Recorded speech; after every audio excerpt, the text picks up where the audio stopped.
కాశ్యపుడికి జీవుడు తల్లి గర్భంలోకి ప్రవేశించటాన్ని చెప్పాడు. ఓ కాశ్యప, ఈ లోకంలో చేసిన శుభాశుభ కర్మల ఫలితాలు నశించవు, అనుభవింపజేస్తాయి. ఆయా కర్మల తరువాత ఒకదాని తరువాత మరొకటి శరీరాలను ధరింపజేస్తాయి, తగిన ఫలితాలను అందిస్తాయి.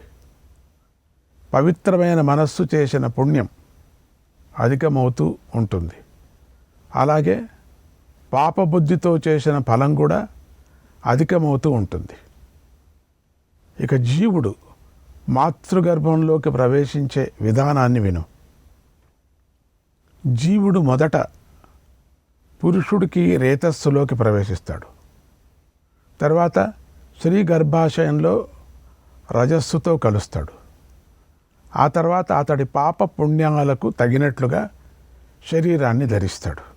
యద్యచ్చ కురుతే కర్మ, యద్యచ్చ కురుతే కర్మ, శుభం వా యది వా శుభం, శుభం వా యది వా శుభం, పూర్వదేహ కృతం సర్వం, పూర్వదేహ కృతం సర్వం అవశ్యముపభుజ్యతే, అవశ్యముపభుజ్యతే. జీవుడు వెనుకటి దేహంతో చేసిన పుణ్యాన్ని కానీ పాపాన్ని కానీ పూర్తిగా అనుభవిస్తాడు. కర్మ అనుభవించడం వల్ల నశిస్తుంది. అప్పుడు జీవుడు ఇంకా కొత్తగా కర్మలను ప్రోగు చేసుకుంటాడు. ఇలా మోక్ష ప్రాప్తికి సహాయం చేసే ధర్మాన్ని తెలుసుకోనంత వరకు జీవుడు ఈ కర్మ పరంపరను తెలుసుకోలేడు. ఇలా భిన్న భిన్న యోనులలో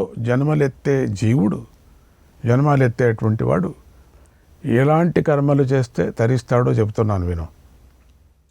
దానం చేయాలి, నియమాలు పాటించాలి, వేదార్థాన్ని మననం చేయాలి, పాటించాలి, ఇంద్రియ నిగ్రహం కలిగి ఉండాలి, శాంతుడై ఉండాలి, సకల ప్రాణుల యందు దయ కలిగి ఉండాలి, మనోనిగ్రహం కలిగి ఉండాలి, మృదు స్వభావం కలిగి ఉండాలి, ఇతరుల సంపదను తీసుకోకూడదు, లోకంలోని ప్రాణులకు మనస్సుతో కూడా కీడు చేయకుండా ఉండాలి, తల్లిదండ్రులకు సేవ చేయాలి, వారిని బాగా చూసుకోవాలి, జాలి కలిగి ఉండాలి, ఎప్పుడూ ఇంద్రియాలను అదుపులో పెట్టుకోవాలి, మంచి విషయాలను ప్రచారం చేస్తూ ఉండాలి.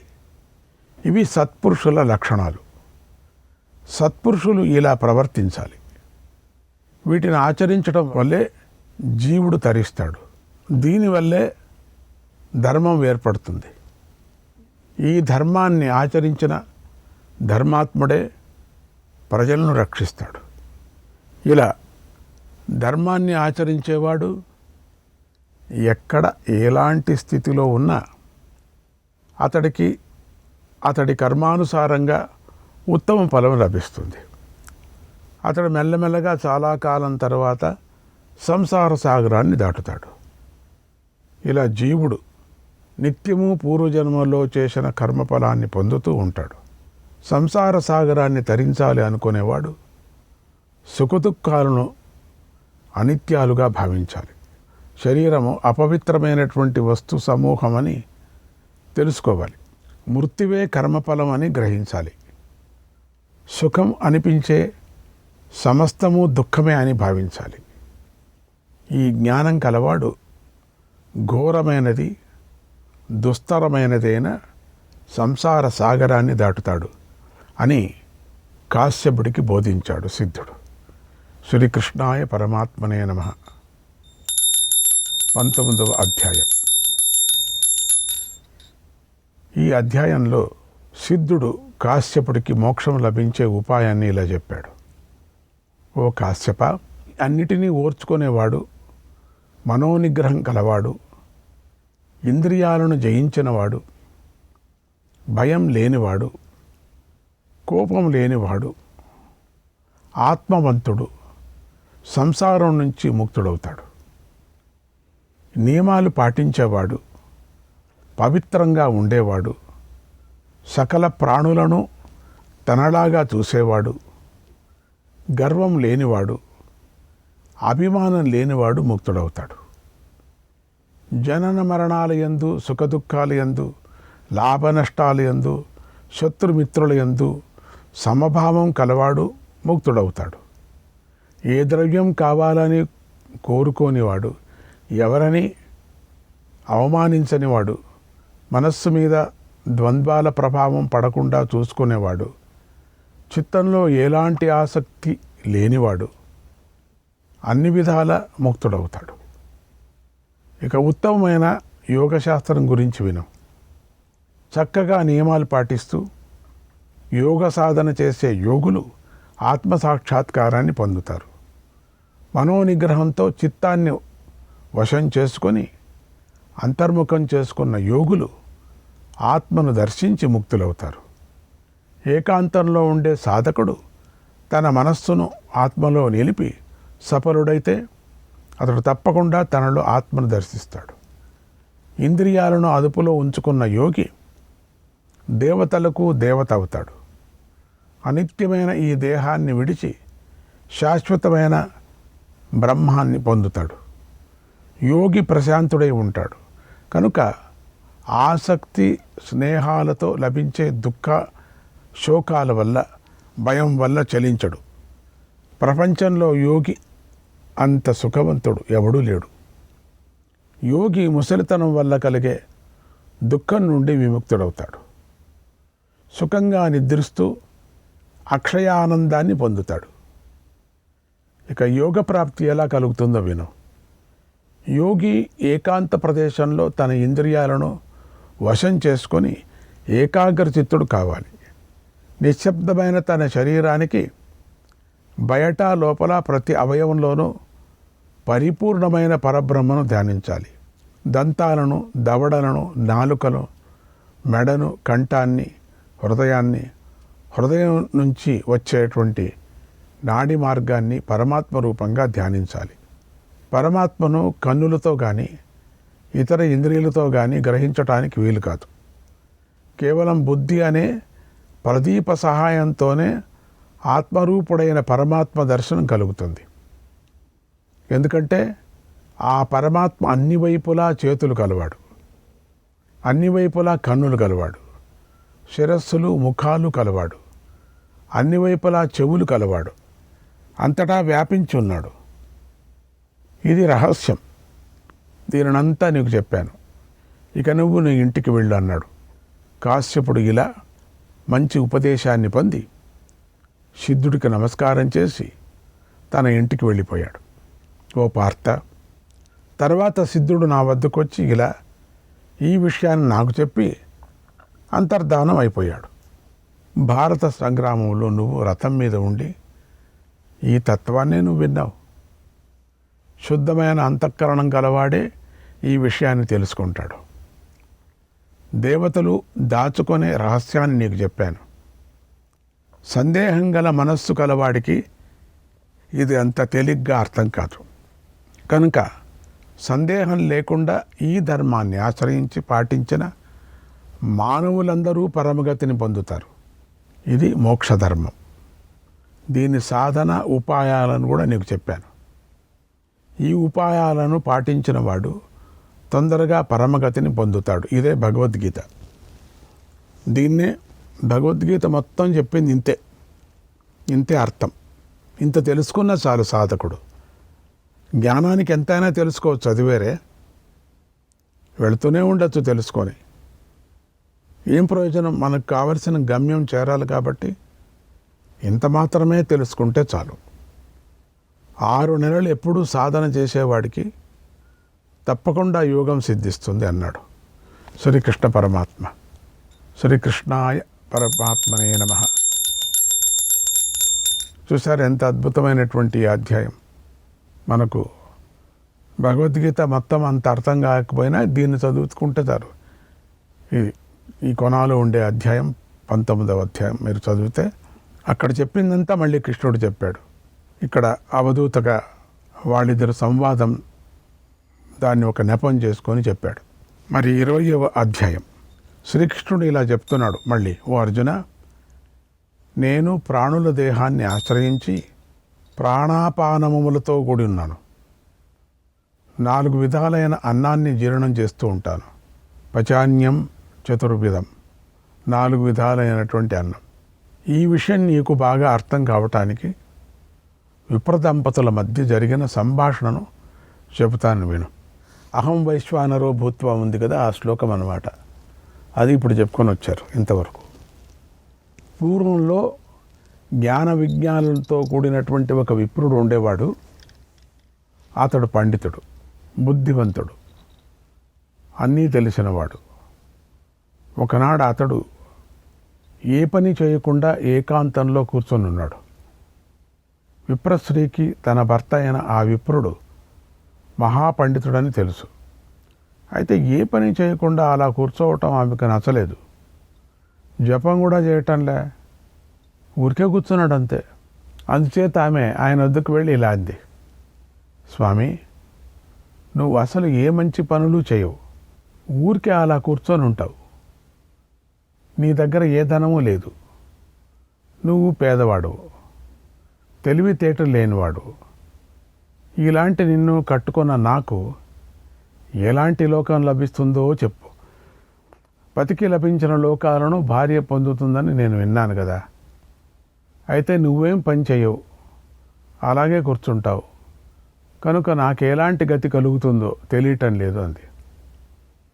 అప్పుడు ఆ యోగి అయిన విప్రుడు నవ్వుతూ ఆమెతో ఇలా అన్నాడు, కళ్యాణి, నీ మాటలకు నాకు కోపం రావటం లేదు, నేను వాటిని చెడుగా భావించటం లేదు. నీకొక మంచి బోధ చేస్తున్నాను, గ్రహించు. జ్ఞానం కలగని వారు కర్మ ద్వారా మోహాన్ని సంపాదించుకుంటున్నారు. ప్రాణులలో పుట్టింది మొదలుకొని మరణించే వరకు మనస్సు, వాక్కు, కర్మలో మంచో చెడో ఏదో ఒక కర్మ జరుగుతూనే ఉంటుంది. యాగ మార్గాలను రాక్షసులు, దుర్జనులు నాశనం చేస్తున్నారు. అందుకే నేను ఆ మార్గాలను విడిచి అయ్యాను. నాలో ఉన్న ఆత్మస్థానాన్ని కనుక్కున్నాను. బ్రహ్మ మొదలైన దేవతలు, ఉత్తమ వ్రతాలను ఆచరించే యోగులు, జితేంద్రియులైన విద్వాంసులు పరబ్రహ్మను ఉపాసిస్తూ ఉంటారు. పరబ్రహ్మను ముక్కుతో వాసన చూడటం కుదరదు, జిహ్వతో ఆస్వాదించడం కుదరదు, చర్మంతో స్పృశించటము కుదరదు. కేవలం బుద్ధితోనే పరబ్రహ్మతత్వం తెలుస్తుంది. పరబ్రహ్మతత్వం కన్నులకు కనిపించదు. బాగా వినండి, వినికిడికి అతీతంగా ఉంటుంది. దానికి వాసన లేదు, రసం లేదు, రూపం లేదు, శబ్దం లేదు. ఇది పరబ్రహ్మతత్వం యొక్క లక్షణం. దానివల్లే సృష్టి విస్తరిస్తూ ఉంటుంది. సృష్టి దానిలో ఉంటుంది. ప్రాణం, అపానం, సమానం, వ్యానం, ఉదానం అనే పంచవాయువులు దాని నుండే ప్రసరిస్తాయి, దానిలోనికే తిరిగి ప్రవేశిస్తాయి. ఓ కళ్యాణి, నేను వైశ్వానరాగ్ని మీద దృష్టి పెట్టాను. అహం వైశ్వానరో అగ్ని. ఈ అగ్ని 7 రూపాలతో ప్రకాశిస్తూ ఉంటుంది. ముక్కు, నాలుక, కన్నులు, చర్మము, చెవి, మనస్సు, బుద్ధి అనే ఈ 7 వైశ్వానరా అగ్నికి నాలుకలై ఉన్నాయి.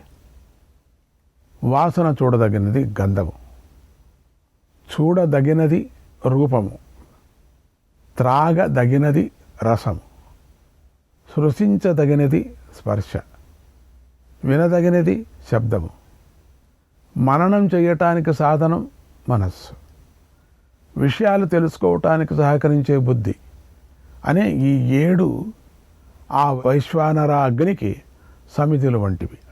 వాసన చూసేవాడు, తినేవాడు, చూసేవాడు, స్పృశించేవాడు, శ్రోత, మననం చేసేవాడు, తెలుసుకునేవాడు అనే 7 నాలోని వైశ్వానరాగ్నికి ఉత్తమ ఋత్విక్కులు.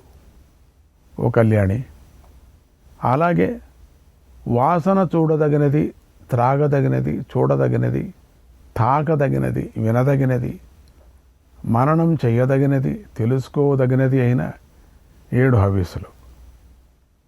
7 హోతలు. 7 రూపాలైన అగ్నులలో 7 హవిస్సులను చక్కగా హవనం చేసి విషయాల నుంచి ఆసక్తిని తొలగించాలి. ఇది వైశ్వానర అగ్ని ఉపాసన.